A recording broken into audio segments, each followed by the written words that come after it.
Gisuroy ni Cebu City Mayor Mike Rama ang tunghaan sa dakbayan Sugbo nga gihimong billeting area sa mga atleta o support staff gikan sa mga lalawigan sa rehiyon nga mosalmot sa Central Visayas Athletic Association kon CViRAA Meet 2024. Kauban sa mayor ang mga pipila ka mga department heads sa City Hall, kauban usab ang chairman sa Cebu City Sports Commission.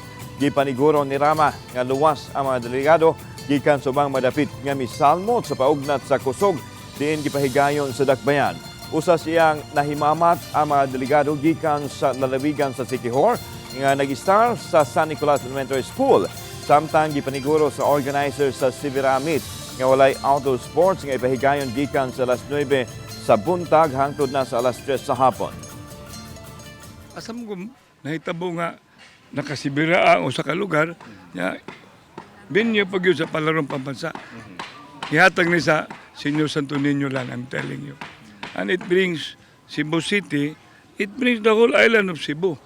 I wish other municipalities, independent, highly urbanized component cities will look at it this way. Mapasaliga na nato kay ang ato ang city government o ang ato ang DepEd Cebu City nag-provide yun sila og mga PNPs na ay 6 PNPs karon nga standby din sa ato ang school nga naasad tay 4 ka guards nga gihatag sa Division of Cebu City.